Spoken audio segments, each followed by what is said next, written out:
I'm Jessica Clark, and we are so excited to bring you Coming Out for Love, the new LGBTQ dating show featuring women who love women, premiering on Valentine's Day. And now I'd like you to meet 4 of our 16 amazing contestants. The party is just getting started.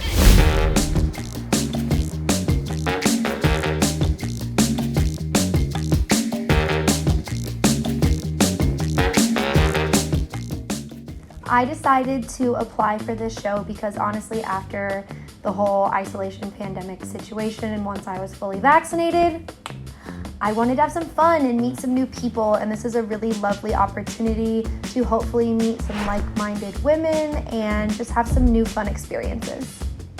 I realized I was attracted to women at a very young age. Honestly, I've always known that I was attracted to women. I identify as bisexual most of the time. Sometimes I just say gay or queer because labels feel very tight and rigid. I'm attracted to men, women, trans women, non-binary people, just people in general. And I've always known that. I've never really hidden that fact about myself. I've been hooking up with girls since my little neighbor friend when I was very young, so it's always kind of been a part of my life, and it's never really been something I viewed as wrong or abnormal, even though I did grow up in the Catholic Church, so that's a little interesting. But I've always known that I was attracted to women and men. Yeah, it's never really been a mystery to me whether I was, open about it or not. I've always known myself. So I officially came out my sophomore year of high school. I was actually outed, but previous to that, I was always open if people asked. I just didn't really make it a huge narrative in my life. I was still pretty young. Obviously, I wasn't dating yet or anything, but I knew I was attracted to women and men. Yeah, my sexuality has always been a topic of conversation and controversy. I think bisexual women, unfortunately, get a lot of hate from outside of the community as well as inside the community. So there was a lot of just pick a side. Oh, she's not really gay. It's just for attention. And then the attention was a protest that made national news. So that was big at 15. Yeah, that's how I came out. My friends and family reacted in a variety of ways. I was lucky to have a supportive mom and a lot of supportive friends. I did lose friendships. That is kind of a part of coming out. There will always be people who won't celebrate your success, and it'll become really apparent when you're honest about yourself in a way that's that deep. It's interesting, right? Because for me, it's pretty simple. I'm just attracted to people. I am open to polyamory and open relationships in certain circumstances. I think it can work for some and not for others. You just really have to know yourself and what you're looking for. I think it receives a lot of judgment, which is unfortunate. I myself have been in open relationships. I had a very supportive male partner that was very understanding of my need to express myself sexually with women, and I think that in the right circumstance, it can provide a lot of growth and opportunity to know that having a sexual connection with someone doesn't make your love for someone else inferior or smaller. I have a lot of needs, and I don't think it would be healthy to place all of those needs on one particular partner. And I think also as a bisexual woman, whether I'm with a woman or a man, my sexuality doesn't change. However, the perception of my sexuality changes when I'm with a man versus when I'm with a woman. And open relationships and polyamory just provide a freedom that feels good. To all my straight viewers, what it's like loving a woman is lots of orgasms and open communication. Even if you're not acting on it, I think it's really healthy, and I think you can address issues of jealousy and just challenge yourself to not get caught up in the bullshit, really. My longest term relationship with a woman was 1.5 years, 2 years. It was kind of sticky towards the end, so the timeline is, a little varied. And my longest relationship with a man is 8 years.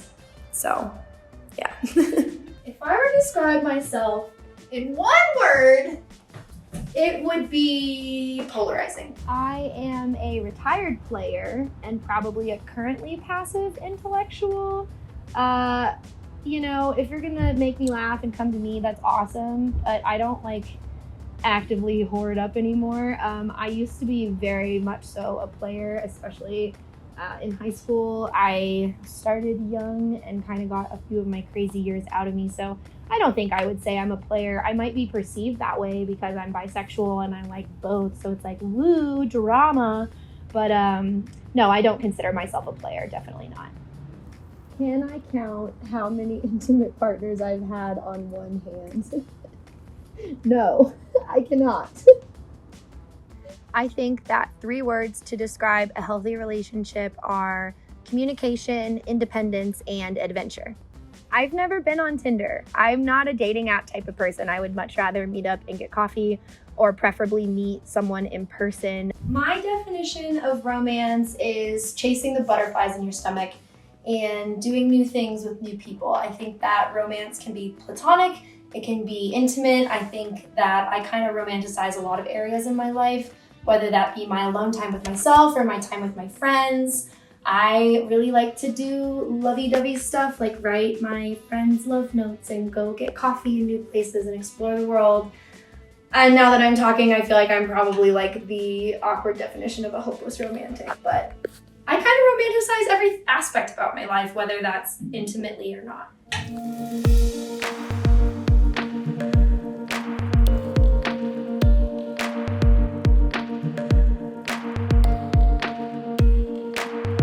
Hi, my name is Tara Runcicle. I'm 27 years old.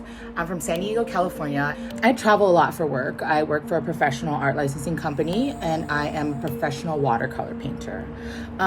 What I focus on is painting queer nude bodies. I specifically like to concentrate on sort of, you know, our relationship with our bodies and our ever-changing identities. And I meet people all around the world, and you know, they connect with my artwork and they love what I do, but for some reason that doesn't happen for me romantically. And I guess I just want to bring someone to my studio, into my world, and have them be a masterpiece in my heart, as cheesy as that may sound. I realized I was attracted to women when I told my childhood friend Amanda to call me Tamra instead of Tara, because her crush was named Tom and I wanted to be more like him. It was about 10-15 years later that I finally came out to my parents. It was after I moved to New Orleans, and I really got to spend time by myself and really come into my own. You know, in high school I was always the funny one, always got friend zoned. So yeah, never really got to experience sort of any romantic relationships. So when I had my first, I came back home and I told my parents. We never spoke about sex or, you know, feelings in general. So there was a lot of silence. It wasn't until like a few years later that my mom finally like casually came by and asked me when I was gonna find a good girl to settle down with. My friends, I went to an all-girls Catholic school, so my friends pretty much understood. We all did theater, we did choir, so yeah, take that as you will. I would be open to having a partner who is polyamorous, because I think that when you have the right connection and trust with someone, it's possible to sort of generate more and more love. My longest term relationship, honestly, I don't know, does anything under 72 hours count? Yes, I could count on one hand my intimate partners. I think it's quality versus quantity, so that's where I stand. I think that 3 words to describe a healthy relationship is laughter. You guys have to go have goals together, and also be able to be lazy together. If I were to tell an audience a sentence what it means to be a woman loving a woman, I would say it's a feeling that it's wild and safe at the same time. It's you're at home but at adventure, and it feels like a safe space where I could give myself 100% without holding back. If I were to describe myself in one word, it would be creative. My definition of romance is when I'm in a room full of people and I look at my partner across the room and we connect because we see something that's making us laugh and it's just us that share the inside joke. I submitted to this show because, well, I travel a lot for work, and I show my art pieces at all different types of places. So I meet a lot of people. And through my artwork, I feel like I connect with a lot of people, but Romantically, I just can't seem to get there. So what I really, really want to find is love.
Hello.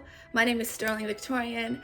I am a Black, queer, spiritual, sex positive, boss of a woman living in Los Angeles, California. I was presented with this opportunity yesterday. The irony and timing is crazy. I was just on the couch with my best friend / my ex, talking about our love lives.